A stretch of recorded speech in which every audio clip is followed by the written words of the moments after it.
Hey everyone, Leroy here, coming at you from Pittsburgh, Pennsylvania with the latest of our employee interview sessions where you get to meet interesting people across our company and learn a little bit more about them and what they do and the things that they find interesting. So today I find myself here with Joe Elliot, and I'm going to turn it over to him right now to just let him introduce himself and talk a little bit about his role and what part of the organization he's in and things like that. So Joe, tell us a little bit about yourself. Thank you, Leroy.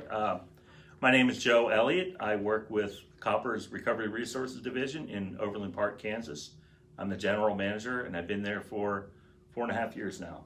So I went to school at the University of Tennessee and studied supply chain management, and I've always been interested in the rail industry, and it's kind of my passion. And being able to talk to you the last couple of days, I also learned that you have some Pennsylvania roots too, right? Yep, I'm spent most of my childhood in Hanover, Pennsylvania, right near Gettysburg, York area. So spent a lot of time in the battlefield, which was fun, interesting. Yeah, cool.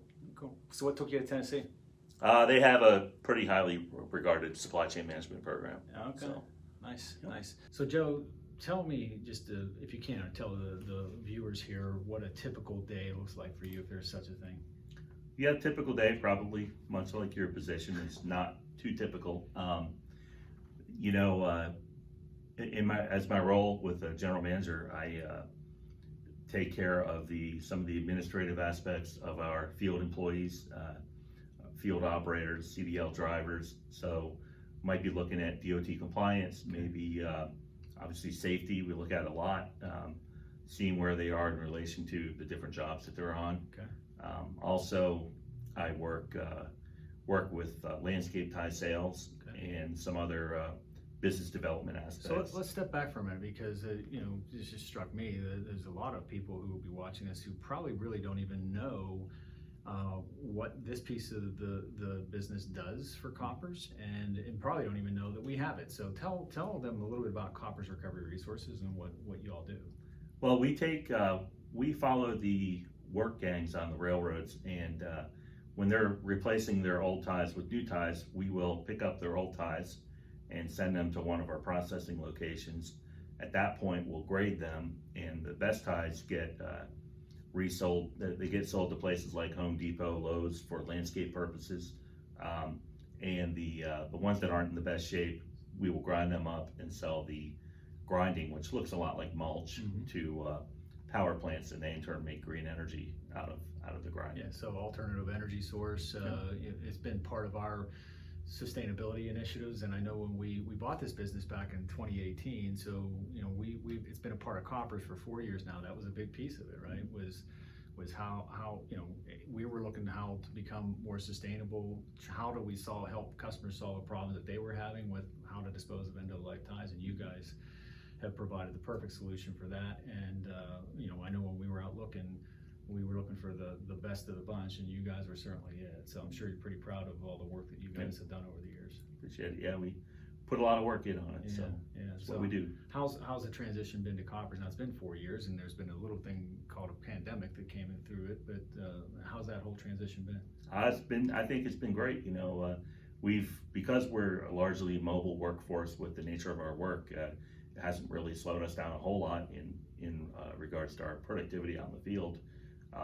We continue to work on getting new business and new locations, so we're always kind of looking to stay ahead of that. But things have been going well. Great. So again, in our time the past couple of days, I've learned that you are very passionate about the railroads, and I've learned a little bit of an interesting fun fact about you. We had a chance to chat about it actually before this video. Why don't you tell everybody a fun fact about yourself, and hopefully it'll be the one that you mentioned to me earlier. Well, I've always been interested in art. I took 4 years in high school art classes. I'm not talented at all, so I rely on watching other people do their work. But over the years, I've come to enjoy what's called railroad moniker artwork. And if you ever sit at the train crossing and watch a freight train go by, you'll see a lot of aerosol art, but you'll also see a lot of art that's made with almost like an oil stick pencil or a crayon. Aerosol art, what the layman would call graffiti. Graffiti, Yes. spray paint. Okay. Yeah, sure. So of course it's frowned upon, of course. but the a lot of the moniker art is actually done by current railroad employees. Okay. And so it's always interesting to see. They do different caricatures. They may do plants or trees or mountainscapes, people, bears, animals, everything. So there's just a huge variety out there. Some are pretty clever, but they're all interesting. So one of the things I do while I work with rail car dismantlers and try to get pieces harvested off of rail cars, because a lot of these artists don't, the longevity of this type of art doesn't seem to stick around because of the nature of it, and so I do my best to try to harvest the artwork and collect it. Okay. So, and how many pieces do you have currently? I have about a dozen right now. Yeah? So, Okay. yeah, my garage is filling up. It is, huh? You're gonna have to buy another garage, build another garage, or, yeah? And maybe a crane. Warehouse space, okay, yeah. Well, I have to say, that's one of the most unique hobbies that I've heard of, for sure. Thank you. But look forward to seeing some photos of them. Good. So Joe, as we were talking about earlier, KRR fits perfectly into our sustainability strategy, but what's one other thing that you do on a regular basis that helps Koppers become a more sustainable company? Yeah, good question. I participate with the American Short Line and Regional Railroad Associations on their environmental committee as a member. So I represent Koppers, and we have monthly calls and meetings from time to time to discuss environmental initiatives going on within the short line and regional railroad areas. Any particular piece of that sticks out for you in terms of stuff that you maybe worked on recently that is going to apply for us?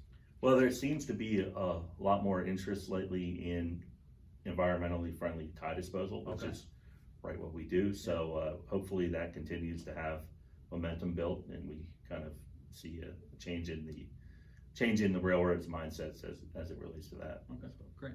Okay, so I know you work with a lot of talented people who do a great job for us, do a great job for you. Is there one particular person or team that you, now that you have the floor, would like to give your own hats off to? I think I'd like to give a hats off to Kathleen Navarro. She's our rail logistics coordinator. She works out of Overland Park, but she does work for all of our customers at KRR. So she's really effective when it comes to handling rail car movements, our lease car fleet, loading and unloading, coordinating with the field managers and with the unloading destinations. So she does a great job, and we always get good feedback from our customers based on her performance. That's so great. Awesome. Well, hats off, Kathleen. Thank you for all you do. All right, Joe, you get to turn the tables on me for just one question. Is there one question you have for me? Well, I thought about what question I would ask, and we know a lot about you over the years. We've learned a lot about you through things like this, but I'm curious, being part of the Innovation Summit upstairs right now, where do you see Koppers in 10 years? That's a great question. Where do I see Koppers in 10 years? I'd like to see us continuing the progress we've made in the last 10 years. We've changed quite a bit as a company. I think we've been more focused in our strategy around wood preservation, and we've certainly built on our sustainability story, as evidenced by KRR and some of the other things that we have done to become a more sustainable organization longer term. And at the same time, we've been able to increase our profitability and actually create a safer environment for our employees. So all those things I'm incredibly proud of, and how do we continue to take them to the next level? I'd love to see this company be 2 to 3 times the size it is today. And I think that's one of the things that will certainly help make us more sustainable. Being a public company, less than $2 billion in size is tough. There's a lot of costs and regulations that you deal with as a public company that you don't have any scale for when you're as small as we are.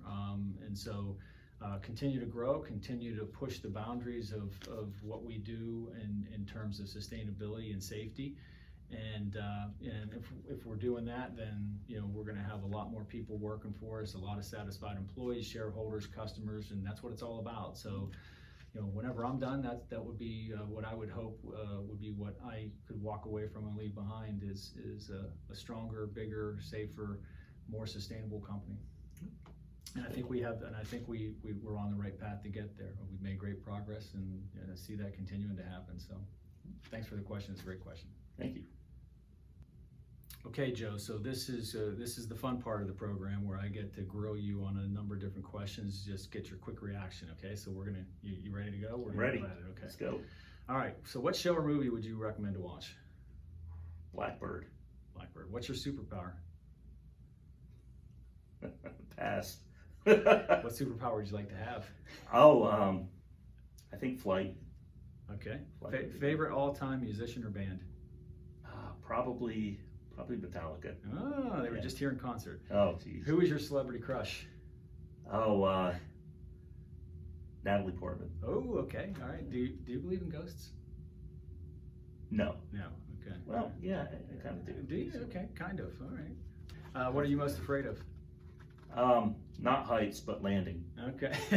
All right. You've traveled a bunch. What's your favorite state? I like Texas a lot. Yeah. I like Pennsylvania, of course. Okay. You get points for that. That's Yeah. good. All right. So here's the last one. If you were picking your name instead of your parents, who picked it when you were born, what would you be named? What would you name If I was yourself? picking my name instead of my parents, maybe I don't know. Alex, A-H-L-I-X. I'd spell it differently. A-H-L-I-X, did you say? Yep. Or E-A? Okay, I-X. Alex, meet Alex Elliot. All right, Joe, it's been a pleasure spending time with you today. Thank you for all that you do. As you mentioned, you're in for the Idea Summit for rail and thinking of new ideas and how we serve our customer base. Appreciate you coming in for part of that program. Can't wait to hear of all the good things that came out of that. It's a pleasure getting to know you better and spending some time with you. Thank you for that. And for everyone else out there, I hope you enjoyed this session here with Joe and look forward to talking to you next time on the 412. Until then, please everybody stay safe and stay strong. Thanks.